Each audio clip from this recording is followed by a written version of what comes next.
সুপ্রিয় দর্শক, সর্বশেষ আপডেট বাংলা নিউজে আপনাদের স্বাগতম। শুরুতেই সংবাদ শিরোনামের পর থাকছে বিস্তারিত। শুরুতেই জানিয়ে দেব, প্রহসন নির্বাচনের তফসিল ঘোষণা, জনগণের রায় ছাড়াই ক্ষমতার বন্দোবস্ত মানবে না দেশ। লাইভে এসে যা জানালেন প্রধানমন্ত্রী শেখ হাসিনা, বিস্তারিত থাকছে প্রতিবেদনে। আরও জানিয়ে দেব, আওয়ামী লীগ ফিরে আসছে। শামীম ওসমানের ভয়ে নারায়ণগঞ্জ নির্বাচন থেকে সরে দাঁড়ালেন বিএনপির মনোনীত প্রার্থী মাসুদ, বিস্তারিত থাকছে প্রতিবেদনে।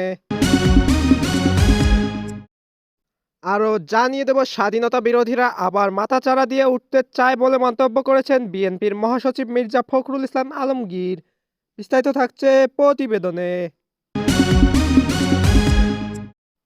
আরও জানিয়ে দেব, বিজয় দিবসে পটিয়ায় আওয়ামী লীগের কর্মসূচি সফলভাবে পালন করা হয়েছে, বিস্তারিত থাকছে প্রতিবেদনে। আরও জানিয়ে দেব, 1971 সালের ভারত পাকিস্তান যুদ্ধে ভারত বিজয়ী হয়েছে, পাকিস্তান পরাজিত হয়েছে।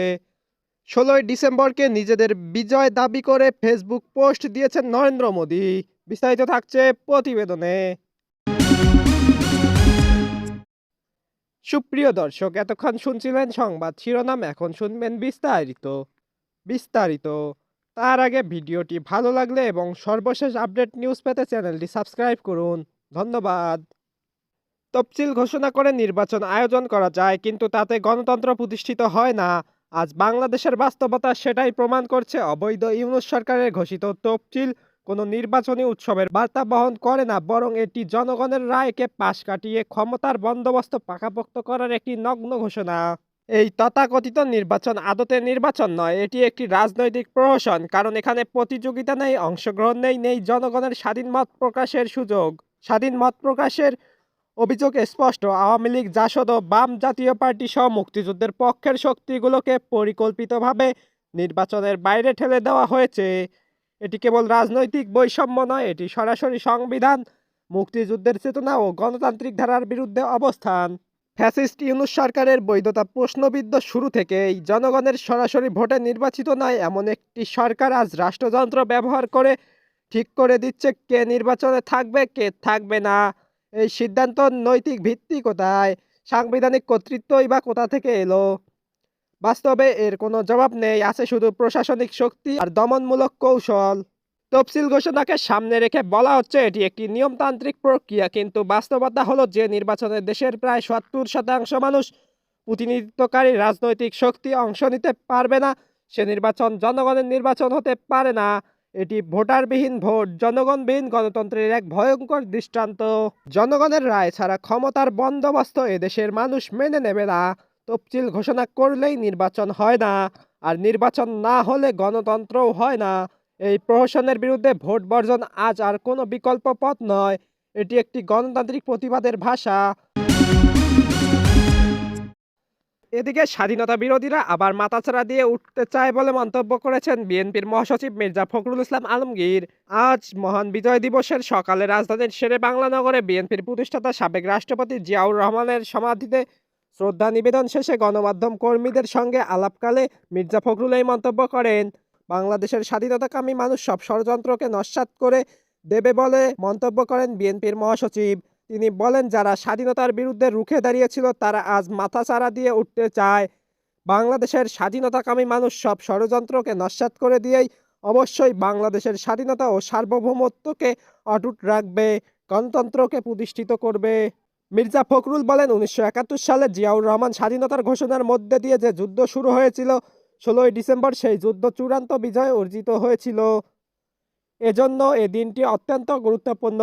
আজ তারা দলের স্থায়ী কমিটির সদস্য সহ অন্যরা জিয়াউর রহমানের প্রতি শ্রদ্ধা জানিয়েছেন।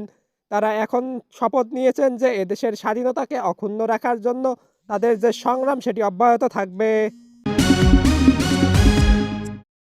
এদিকে ত্রয়োদশ জাতীয় সংসদ নির্বাচনে নারায়ণগঞ্জ 5 আসন থেকে সরে দাঁড়িয়েছেন বিএনপির মনোনীত প্রার্থী মডেল গ্রুপের ব্যবস্থাপনা পরিচালক মোহাম্মদ মাসুদুজ্জামান মাসুদ।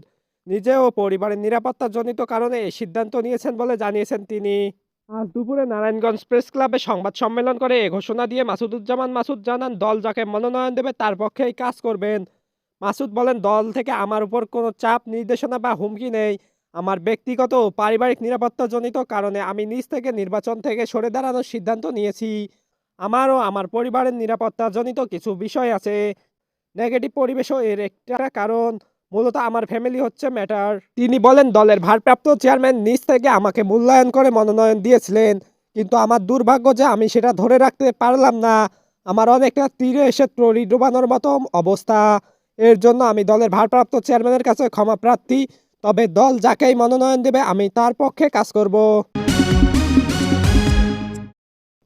এদিকে চট্টগ্রামের পটিয়া উপজেলায় বিজয় দিবসে মুক্তিযুদ্ধের একটি স্মৃতিস্তম্ভে পুষ্পস্তবক অর্পণ করে আওয়ামী লীগের নেতাকর্মীরা। মঙ্গলবার ভোরে চট্টগ্রাম কক্সবাজার মহাসড়কের পাশে উপজেলায় গৌরলার টেক এলাকায় অবস্থিত স্মৃতিস্তম্ভে এই কর্মসূচি পালন করা হয়। এ সময় প্রায় 100 থেকে 120 জন নিষিদ্ধ আওয়ামী লীগ, যুবলীগ ও ছাত্রলীগের নেতাকর্মী উপস্থিত ছিলেন। তারা শেখ মুজিবুর রহমান ও শেখ হাসিনার নামে বিভিন্ন স্লোগান দেন।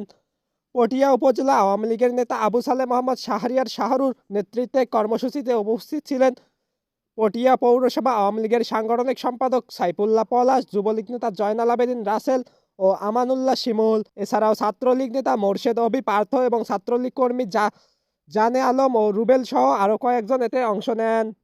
আওয়ামী লীগের এই প্রকাশ্য কর্মসূচিকে কেন্দ্র করে ক্ষোভ প্রকাশ করেছে বৈষম্য বিরোধী ছাত্র আন্দোলন। সংগঠনটির দক্ষিণ জেলা শাখার সংগঠক তালহা রহমান বলেন, যারা ছাত্র আন্দোলনের সময় আমাদের উপর হামলা করেছিল তারাই আজ আওয়ামী লীগের নেতৃত্ব দিচ্ছে। খুনিদের সংগঠন হিসেবে পরিচিত নিষিদ্ধ আওয়ামী লীগের প্রকাশ্যে কর্মসূচি পালন করতে পারা আমাদের জন্য লজ্জাজনক। দ্রুত সংশ্লিষ্টদের আইনের আওতায় আনা উচিত। পটিয়া থানার ওসি যুদুৎস যশ জাখমা জানান, নিষিদ্ধ আওয়ামী লীগের কোনো মিছিল বা কর্মসূচির বিষয়ে পুলিশ অবগত না, তবে বিষয়টি সত্যতা যাচাই করে প্রয়োজনীয় আইনগত ব্যবস্থা নেওয়া হবে।